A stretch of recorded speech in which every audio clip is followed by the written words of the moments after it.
കേട്ടിട്ടുണ്ടോ? ഇല്ല. അരിയരച്ചിട്ടും പൊടിച്ചിട്ടും ചുട്ട അതിർപ്പത്തിരി പലതരത്തിൽ. അരിയരച്ചിട്ടും പൊടിച്ചിട്ടും ചുട്ട അതിർപ്പത്തിരി പലതരത്തിൽ. അടവടലടു തരിയുണ്ട മണ്ട പുഴുങ്ങുണ്ട നുണ വരും വിധത്തിൽ. എടാ നമുക്കത് പാടാൻ കിട്ടില്ലേ, മുണ്ടാതിരുന്നാ പോരെ. എന്താ ഈ വിഷുവിന് പടക്കം പൊട്ടണാര് പട പട പട പട പട പട പടാന്ന് പറയണത്? പലഹാരത്തിന്റെ പേര്, പലഹാരത്തിന്റെ പേരറിയില്ലെങ്കിൽ അത് ചോദിച്ച് പഠിച്ചു മനസ്സിലാക്കും. കാളിയാവുകാർക്ക് പുട്ടും വെള്ളപ്പോ അല്ലാതെ വേറെ വല്ലതും തിരിയോ? ശരിയാ, ഇതൊക്കെ പലഹാരങ്ങളാണ്. ഇനി വേണമെങ്കിൽ ഞാൻ ഓരോന്നായി പറഞ്ഞുതരാം. അട, അട, വട, വട. എന്താ മദ്രസ അത്? എടാ പേര് കേട്ട് മനസ്സിലാക്ക്. ലഡു, തരിയുണ്ട, മണ്ട. മണ്ടേ അന്നെ വിളിച്ചതല്ല, ശരി, പലഹാരത്തിന്റെ പേരാണ്. ഈ പലഹാരങ്ങളുടെ പേര് എന്ന് പറഞ്ഞാല് ഈ പണ്ടാരിമാർക്ക് ചില അബദ്ധങ്ങൾ പറ്റുമ്പോഴാണ് പുതിയ പുതിയ പലഹാരങ്ങൾ ജനിച്ചു വീഴല്. ശരി. എന്ന് പറഞ്ഞപ്പോഴാണ് എനിക്ക് ഞങ്ങളെ നാട്ടിലൊരു പണ്ടാരിക്ക് ഒരബദ്ധം പറ്റിയ കഥ ഓർമ്മ വരുന്നത്. അതായത് ഇതേമാതിരി ഒരു റമദാൻ മാസം കാലം, റമദാൻ മാസം കാലം എവിടെ ഹോട്ടലിന്റെ മുകളില് മാളിയന്റെ മുകളില് കുറെ ആൾക്കാര് ഈ റമദാൻ മാസത്തിൽ വെറുതെ നേരം പോക്കിന് വേണ്ടിയിട്ട് ഈ ഷീട്ട് കളിക്കും. ഷീട്ട് കളി എന്ന് പറഞ്ഞാൽ പൈസ വെച്ചിട്ടുള്ള കളിയല്ല, അല്ലല്ല, 28, ജാക്കി, റമ്മി, അങ്ങനെ കുറെ കളികളുണ്ട് ഷീട്ടുമ്മല്. അതും കളിച്ചിങ്ങനെ ഇരിക്കണം. അപ്പൊ ഇരിക്കുന്ന ആൾക്കാരൊക്കെ വീട്ടിൽ നിന്ന് നോൽമ്പ് വെച്ച് പോന്നോല. ഉച്ചയായപ്പോ ഇവർക്ക് ഇങ്ങനെ ഒരു ജാതി വയറ്റുന്നെല്ലാം കൂടി ഒരു അതിൽ ഹോട്ടലുകാരനുണ്ട് ഇവരെ കൂടെ ഇരുന്ന് കളിക്കണം. അതിലിപ്പോ ഹോട്ടലുകാരനെ വിളിച്ചിട്ട് പറഞ്ഞ അച്ഛനെ വിശക്കുണ്ടല്ലടാ, ഇവിടെ എന്തെങ്കിലും ലേസം ഉണ്ടാക്കുക ചോദിച്ചു. അതിൽ അച്ഛൻ എന്ത് ചെയ്ത് വേഗം ചെന്നിട്ട് കുറച്ച് നെയ്ച്ചോറ് അടുപ്പത്തിട്ട് എന്നല്ല, ഇവന് നെയ്ച്ചോറ് അടുപ്പത്തിട്ട് കണ്ട് ഇങ്ങോട്ട് കയറി പോന്ന് ഇവരെ കൂടെ വന്ന് കളിച്ച് കളിന്റെ ഹരത്തില് ഇവ ഇത് ഇറങ്ങിപ്പോകാനും തീ കത്തിക്കാനും ഇളക്കാനും ഒക്കെ മറന്ന് തീയൊക്കെ കെട്ട് വെള്ളം ശരിക്ക് പറ്റാതെ ഈ പച്ചരി തീ കടന്നുകാണ്ട് അങ്ങനെ ബന്ധു നോക്കുമ്പോ അത് വേഗം ചെയ്തിക്കണ്. വെള്ളം തീ കത്താത്തോണ്ടോട്ട് വറ്റിയിട്ടില്ല. ഇതിപ്പോ ഇങ്ങനെ ഇളക്കി നോക്കുമ്പോ ചോറും അല്ല കഞ്ഞിയല്ല, ഒരു സൈസ് ചൊറിഞ്ഞി. ചോറും കഞ്ഞിയല്ലാത്തതിനെ പിന്നെ ചൊറിഞ്ഞിന്നാ പറയും. ഇങ്ങനെ നിക്കുകയാണ്. പടച്ചോനെ സംഗതി പറ്റിച്ചല്ലോ, ഇനിയിപ്പോ എങ്ങനെയാണ് ഈ ചങ്ങായിമാരെ മുന്നിക്ക് ഇത് കൊണ്ടേ വെച്ചു കൊടുക്കുക, എന്താപ്പ ചെയ്യാ എന്നൊക്കെ വിചാരിച്ച് ഇവങ്ങനെ ആലോചിച്ച് എന്താ ഒരു പരിപാടി ചെയ്യാ. അതിലിവന് പെട്ടെന്നൊരു ബുദ്ധി വെച്ച്, വൈകുന്നേരം നോമ്പ് തുറക്കണ സമയത്ത് നിങ്ങൾക്ക് പൊറാട്ട അടിക്കാൻ വേണ്ടിയിട്ട് കുറച്ച് മൈദമാവ് അവിടെ കൊടുന്ന് വെച്ചിക്കണ്. ഈ മൈദമാവ് എടുത്തുകാണ്ട് ഇവൻ ഇതിക്ക് ലേസം അങ്ങോട്ട് കൊട്ടി കുറച്ച് പഞ്ചസാര ഇങ്ങോട്ട് ഇട്ടു. എന്നിട്ട് നന്നായിട്ട് ഒന്ന് ഇങ്ങോട്ട് ഇളക്കി മിക്സ് ചെയ്തപ്പോ ഇതിത്തെ വെള്ളം വറ്റി. ഇത് മൈദ ഇതിൽ കിടന്നൊന്ന് വെന്ത് ഈ നെയ്യും ഈ നെയ്ച്ചോറ്റിക്കുള്ള സാധനങ്ങളൊക്കെ ആദ്യം ഇതിൽ ചേർത്തിക്കണല്ലോ, അണ്ടിപ്പരിപ്പ് മുന്തിരി ഒക്കെ ഇട്ടുകണം. ഇതെല്ലാം കൂടി ആയപ്പോ ഇത് നല്ല ടേസ്റ്റ് ഉള്ള ഒരു പലഹാരമായി മാറി. ഇത് മോൾക്ക് വരെ മുന്നിക്കാണ് കൊണ്ട് വെച്ചു കൊടുത്ത് ഇവരക്കാണെങ്കിൽ നല്ല വിഷപ്പുണ്ട്. ആനനെ കിട്ടിയാൽ തിന്നാനുള്ള വിഷപ്പായിട്ടിരിക്കുകയാണ്. അതിൽ ഇവരിങ്ങനെ തിന്നണിന്റെ ഇടയിൽ ഒരാൾ ചോദിച്ചാൽ അല്ല എന്തത് സാധനം എന്ന് ചോദിച്ചു. ഇതറിയില്ലേ, ഇതാണ് ബോംബെ പുഷ്കാർ. അതിലവിടെ മായാക്കാറുണ്ട് ഒരാളുണ്ട്, ബോംബെയിൽ കുറെ കാലം വിലസിയ ആളാണ്. മായാക്കാനോട് പോലും ചോദിച്ചാൽ അല്ല മായാക്ക നിങ്ങൾ കുറെ കാലം ബോംബെയിൽ നിന്ന ആളാണ്, നിങ്ങള് ബോംബെന്ന് ഈ പുഷ്കാണ്ടിക്കണോ ചോദിച്ചു. അതില് മായാക്ക് അച്ഛനെ മാനം കെടുത്തണ്ടെന്നുള്ള എനിക്ക് അപ്പൊ പറഞ്ഞു, ഞാൻ കണ്ടിങ്ങനെ ഇത് തന്നെ ബോംബെ പുഷ്കാർ. അങ്ങനെ തീറ്റയൊക്കെ കഴിഞ്ഞ് എല്ലാരും കളിയൊക്കെ കഴിഞ്ഞ് നോമ്പ് തുറക്കാൻ നേരത്തെ എല്ലാരും വീട്ടിക്ക് പോയ സമയത്ത് മായാക്ക് അച്ഛനോട് ചോദിച്ചാൽ അല്ല അച്ഛ എന്താ കൊടുന്നു വെച്ച സാധനം. ഞാൻ പിന്നെ അപ്പം ആൾക്കാരടിയിലിട്ട് എന്നെ വഷളാക്കണ്ട വിചാരിച്ചുകൊണ്ട് ഞാൻ അങ്ങനെ സാധനം ഉണ്ട് എന്ന് പറഞ്ഞതാണ്. പൊന്നാരം മായാക്ക അതിന്റെ കഥ പറയണ്ട, അത് ചോറ് അടുപ്പത്തിട്ടായിരുന്നു, തീ കത്തിക്കാൻ മറന്നുകാണ്ട് വെള്ളം പറ്റാതായപ്പോ ഞാൻ ലേസം മൈദപ്പൊടിയും പഞ്ചസാര ഇട്ട് ഇളക്കിയതാണ് എന്ന് പറഞ്ഞ മാതിരി.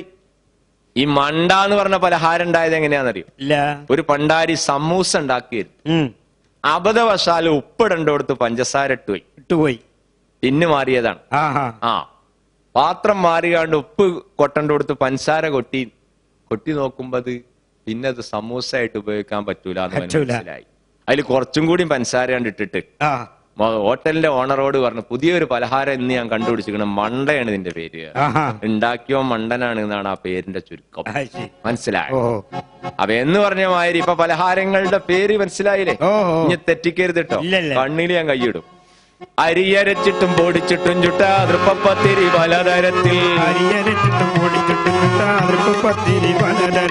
അടപടലിടു തരിയുണ്ട മണ്ട പുഴുങ്ങുണ്ട നുണ വരും വിധത്തിൽ, ഇവകളമ്മായി രസത്തിൽ വെച്ചിട്ട് തീശപ്പൂമൊരു സദസ്സിൽ വെച്ചിട്ട് തുറക്കി തുറക്കിന്നും പറഞ്ഞുകൊണ്ട് പറന്നു തുറപ്പിക്കുന്ന പൊന്നമ്മായി നമ്മളെ നല്ല അമ്മായി. അമ്മായി വെച്ച് ഇരുന്നൂരുട്ടി ആരംഭമായ മരുമോനിക്ക് അയൽവക്കാരെ വിളിപ്പിക്കുന്നേ, ആശയിൽ നോമ്പ് തുറപ്പിക്കുന്നു.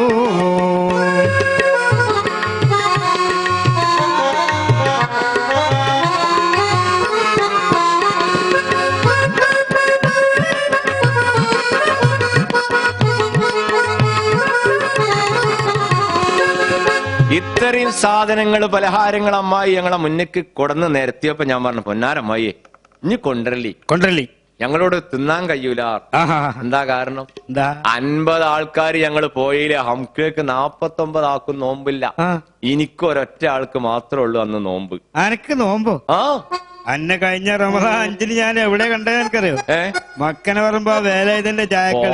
വലാലെ അവിടുന്ന് മക്കരപ്പറമ്പ് അങ്ങനെ ഒരു വേലായുധന്റെ ചായപ്പീടിയിൽ കണ്ടുകണമെങ്കിൽ തന്നെ അത് പബ്ലിക്കിനോട് പറയാൻ പാടുണ്ടോ? ഹംകെ അതെ, ഞാനവിടെ കണ്ടുകൊണ്ടല്ലേ. അല്ല, ഇജ്ജെന്തിനവിടെ വന്നിരുന്നേ? ഞാൻ പാലിന്റെ പൈസ. മുപ്പർക്ക് നാടൊട്ടാക പാലിന്റെ അച്ചോടാ നോൽമ്പായാലും പോടാ ഹിമാറ അവിടുന്ന്. ഇജ്ജു ഞാനും ഒരുമിച്ച് നിന്ന് കണ്ടല്ല ആ കുസിനിന്റെ അടുത്ത്, ബാത്റൂമിന്റെ അടുത്ത് നിന്ന് ഞാൻ കണ്ടില്ല. ഞാൻ വെറുതെ പറഞ്ഞ. അപ്പൊ കുപ്പ ജനക്കാ ഓടാണ് കാണും ഉണ്ടാവുന്നോ. അപ്പൊ അമ്മായി പറഞ്ഞ അത് പറ്റൂല, ഞാൻ നടാർത്ത സൽക്കാരാണ്, നിങ്ങളെ കണ്ടുണ്ടാക്കിയതാണ്, നിങ്ങൾ എന്നെ തിന്നണം എന്നാണ്. അമ്മായി വീണ്ടും കൊണ്ടുവരികയാണ്. അമ്മായിന്റെ പുതുമയോടെ ചേടാ ഇത് എന്തൊരു കഷ്ടജീവിതം പാടാൻ സമ്മതിക്കില്ല. അമ്മായിന്റെ പുട്ടിന്ന് എടുത്തു പറയണം.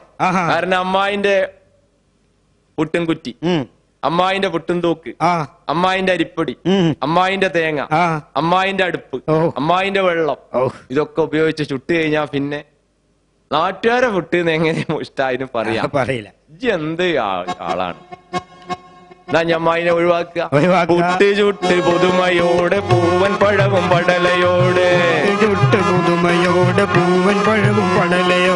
ഊതി തീർന്നിടുന്നവരെ പൂരിയും മസാല വേറെ,